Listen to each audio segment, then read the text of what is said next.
Shalom dan salam sehat saudara-saudara yang kekasih dalam Tuhan. Sorga adalah tempat yang benar-benar nyata. Sorga adalah tempat yang sangat indah. Tempat yang penuh dengan kedamaian, tempat yang penuh dengan sukacita, dan tempat yang penuh dengan kebahagiaan. Saudara-saudara, di sorga berlaksa-laksa malaikat suci menyanyikan pujian yang sangat mengembirakan dan membahagiakan. Di sorga Allah yang maha tinggi bertakhta dalam keagungan dan kemuliaan. Pujian dan kehormatan untuk Allah Bapa menggema dengan harmoni yang sangat indah. Itulah sorga yang kita idam-idamkan. Bagaimana dengan bumi yang kita diami saat ini? Sejak manusia jatuh ke dalam dosa, manusia mengalami pergumulan, mengalami kesusahan, bencana, pencobaan, pergumulan. Bahkan saat ini manusia dihadapkan dengan pandemi COVID-19 yang sangat menakutkan dan berbahaya. Bahkan kematian mewarnai kehidupan manusia. Manusia juga akan mengalami kematian yang kekal sebagai upah dari dosa seperti yang dikatakan dalam Roma 6 ayat yang ke-23. Oh, sungguh mengerikan dan menakutkan.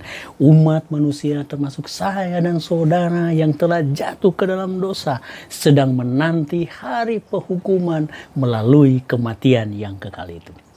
Tetapi yang menjadi pertanyaan adalah, apakah Tuhan membiarkan kita menderita?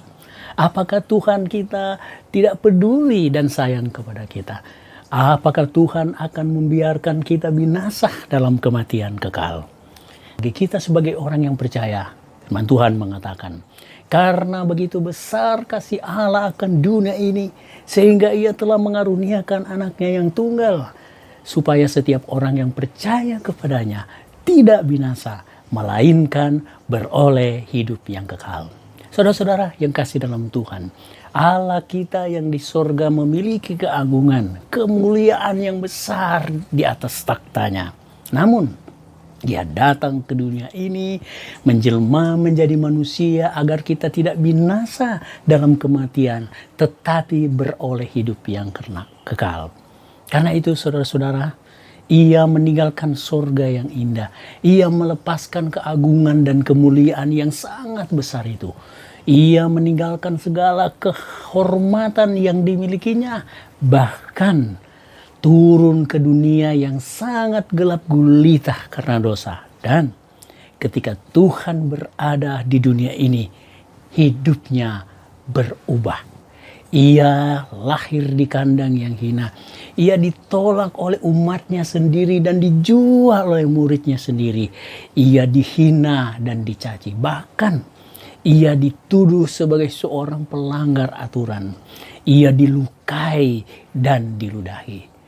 Ia hidup dalam kemanusiaan dan kemanusiaannya itu dihancurkan. Sungguh lengkap penderitaannya.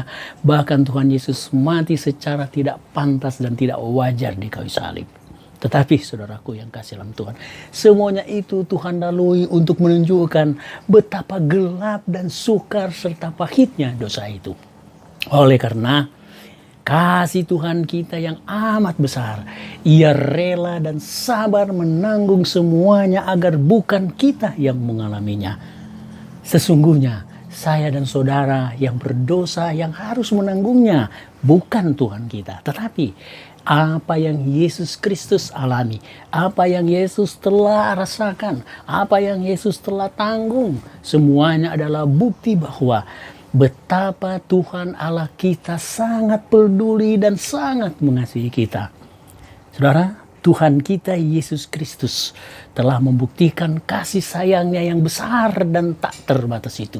Agar saya, saudara-saudara, sahabat-sahabat kita, orang tua kita, bahkan keluarga kita, dan siapapun yang ada di atas dunia ini beroleh selamat. Jadi pertanyaan, apakah respon atau sambutan kita terhadap kasih Allah yang besar itu?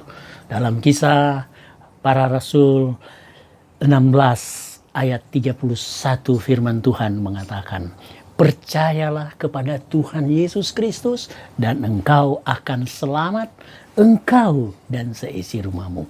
Dalam Kisah 2 ayat 21 dikatakan, firman Tuhan mengatakan, barang siapa yang berseru dalam nama Tuhan akan diselamatkan.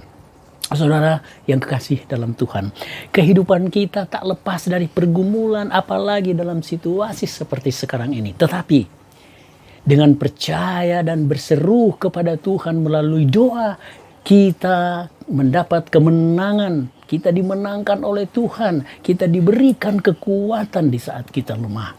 Oh saudara-saudara, sungguh besar kasih Tuhan kita, yaitu Yesus Kristus. Penderitaan dan kematiannya adalah keselamatan kita, keselamatan saya dan saudara-saudara. Tuhan Yesus memberkati. Amin.